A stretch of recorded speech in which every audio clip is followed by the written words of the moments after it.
Assalamualaikum warahmatullahi wabarakatuh. Hai hai halo semuanya. Hari ini kita akan membahas mengenai dokumen 1 Kurikulum Tingkat Satuan Pendidikan atau KTSP pada kurikulum 2013 untuk topik visi, misi, dan tujuan satuan PAUD. Yang pertama, kita harus mengetahui dulu nih alur penyusunan KTSP PAUD.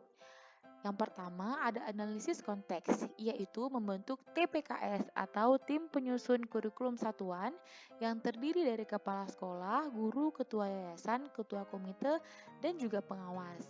Nah, mereka diharuskan untuk menelaah peraturan perundang-undangan dan sumber rujukan yang sudah ada, seperti Permendikbud 146, Permendikbud 137, STPPA atau Standar Tingkat Pencapaian Perkembangan Anak, dan rujukan lainnya. Kemudian, langkah selanjutnya adalah penyusunan.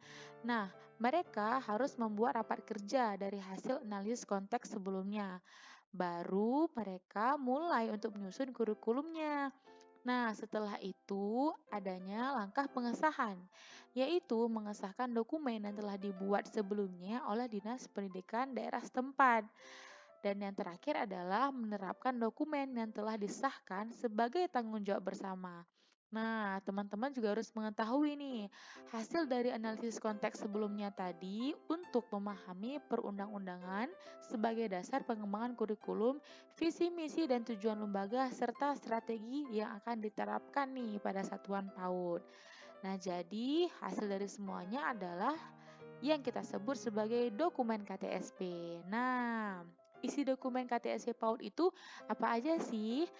Nah, yang pertama ada dokumen 1 serta dokumen 2. Dokumen 1 itu berisi visi, misi, tujuan satuan pendidikan, program pengembangan, indikator pencapaian perkembangan anak, muatan pembelajaran, pengaturan beban belajar, serta kalender pendidikan. Untuk kali ini kita akan membahas visi, misi, dan tujuan satuan pendidikan. Visi.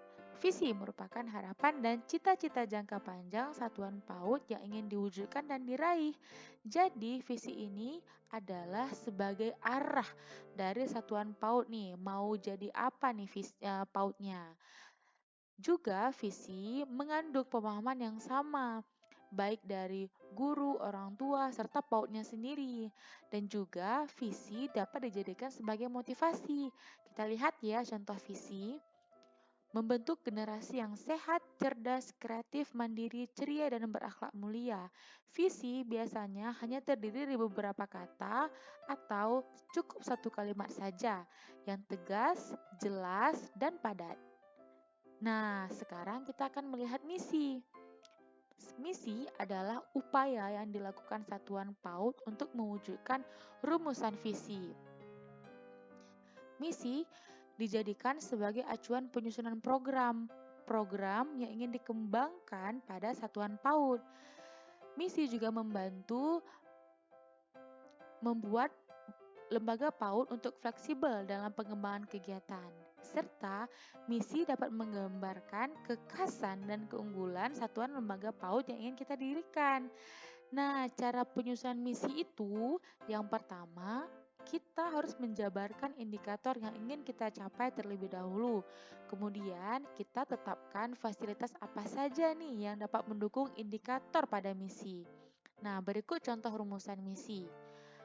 Misi biasanya terdiri dari beberapa poin serta menggunakan kata kerja pada kata pertamanya, sehingga terlihat lebih jelas bahwa misi merupakan upaya untuk mewujudkan rumusan visi. Nah, selanjutnya adalah tujuan satuan PAUD. Tujuan berisi rumusan hasil atau output yang ingin dicapai oleh satuan PAUD pada jangka waktu yang panjang atau lulusan yang ingin diharapkan itu seperti apa gitu. Nah, contohnya ada beberapa poin. Saya bacakan yang poin pertama, yaitu mewujudkan anak yang sehat, jujur, senang belajar, dan mandiri. Nah, di sini jelas bahwa nanti pada waktu anak tersebut berusia 10 tahun atau 8 tahun atau bahkan nanti 25 tahun, mereka sudah menjadi anak yang sehat, berkepribadian jujur, senang belajar, serta mandiri. Nah, jadi itu adalah hasil dari didikan ketika mereka bersekolah di PAUD kita. Seperti itu ya, teman-teman. Nah, ini adalah kesimpulan dari visi, misi, dan tujuan, sehingga teman-teman bisa lebih jelas untuk melihat perbedaan di antara ketiganya.